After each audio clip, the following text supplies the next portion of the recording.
38 tahun yang lalu, dalam tragedi agung di God Valley, dunia menyaksikan kejatuhan seorang legenda, Rock D. Zebek, seorang lelaki yang terlalu berbahaya sehingga sejarahnya sendiri dipadam. Namun apa yang selama ini dianggap sebagai kemenangan gabungan Goldie Roger dan Monkey D. Garb kini mula kelihatan seperti satu permainan bayang-bayang yang lebih besar. Kerana jika benar Imu adalah dalang di sebalik kejatuhan Zebek, maka itu bermaksud sejak awal lagi raja dunia ini bukan sekadar memerhati sejarah, dia mencorakkannya. Namun yang lebih menarik, ketika tragedi ini berlaku, Imu tidak turun sendiri ke medan. Dia hanya bertindak melalui perantara seperti Saint Jekarsia Satan. Dan ini penting kerana ia menunjukkan satu pola. Imu hanya akan bergerak secara langsung apabila dunia benar-benar berada di ambang perubahan besar masuk ke Egghead Island. Kita nampak pola yang sama berulang. Walaupun Imes melepaskan Haki Joy Boy, satu kuasa purba yang cukup untuk menghantar balik Gorosi ke Marijoa, Imu tetap tidak muncul. Bahkan apabila ancaman Monkey D. Luffy sebagai Nika semakin jelas, Imu masih memilih untuk kekal dalam bayang-bayang. Tindakannya bukan menyerang musuh, tetapi menghukum sekutunya sendiri, Saint Jekarsia Satan. Ini bukan kelemahan. Ini adalah keyakinan mutlak. Keyakinan bahawa dunia masih belum layak untuk melihatnya bergerak. Namun Elbaf mengubah segala-galanya. Dalam fasa pertama konflik di Elbaf, Imu masih lagi menggunakan perantara seperti Gungko. Tetapi buat pertama kalinya, kita melihat sesuatu yang tidak pernah berlaku sebelum ini. Kegagalan.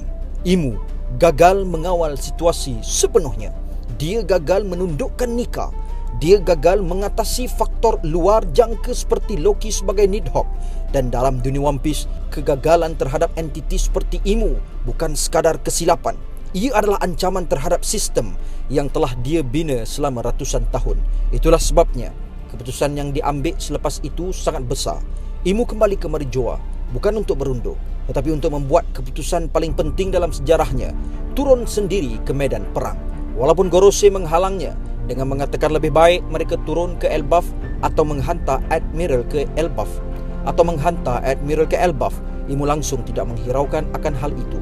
Yang memberi maksud, kali ini Imu benar-benar serius untuk lenyapkan Nika.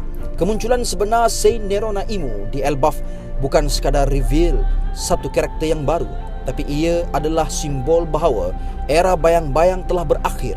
Dunia kini berhadapan secara langsung dengan penguasa sebenar yang selama ini hanya wujud dalam legenda dan ketakutan. Dan bila Imu sudah serius, persoalannya sekarang bukan lagi siapa akan lawan dia, tetapi siapa yang layak untuk berdiri di hadapannya.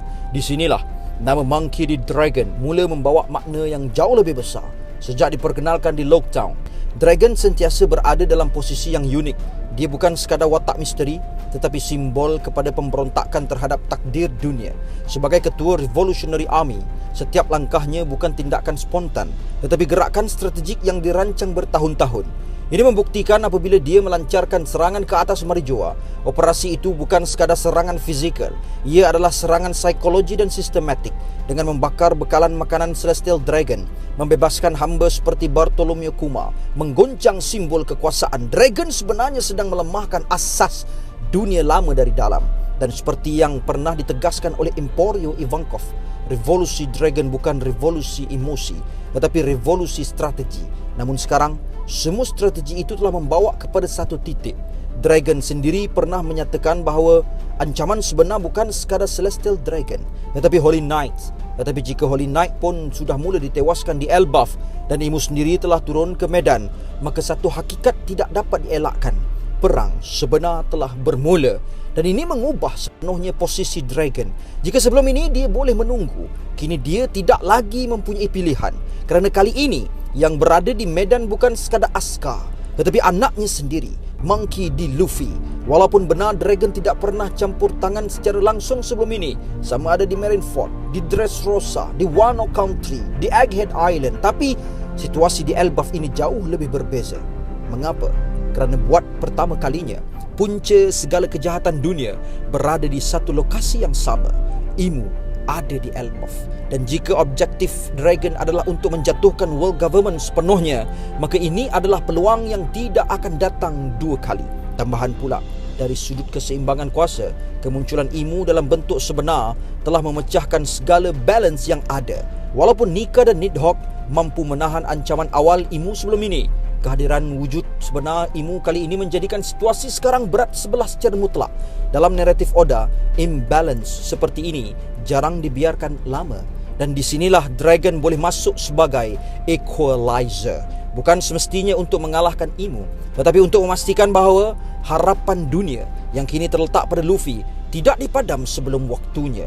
Lebih menarik, jika teori bahawa kuasa Dragon berkait dengan simbol serpent dalam mural purba itu benar, maka Dragon bukan sekadar pemain tambahan. Dia mungkin adalah entiti yang sejak awal lagi ditakdirkan untuk menjadi lawan kepada kuasa seperti Imu. Kerana tiada lagi musuh yang paling layak selain Imu untuk Dragon tampilkan kekuatan sebenar, sekiranya kekuatan misterinya itu sememangnya berkait dengan legenda sebegitu. Dan akhirnya kita sampai kepada satu persoalan terbesar. Jika bukan sekarang, bila lagi? Jika bukan Imu, siapa lagi? Kerana seorang lelaki yang digelar the most dangerous man in the world atau the world worst criminal tidak boleh terus kekal sebagai bayang-bayang ketika dunia sendiri sudah mula terbakar.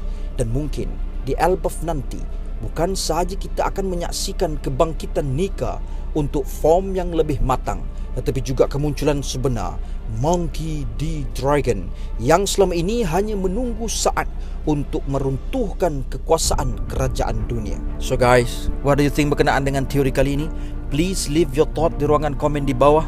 So I guess that's all I have untuk perkongsian kita pada kali ini. See you guys in the next content, and until then my gang, there is no God except Allah. Assalamualaikum warahmatullahi. Kimis Overthrow, kami bangga, kisah hebat buat semua. Teruskan langkah, tiada henti, kami setia mengikuti.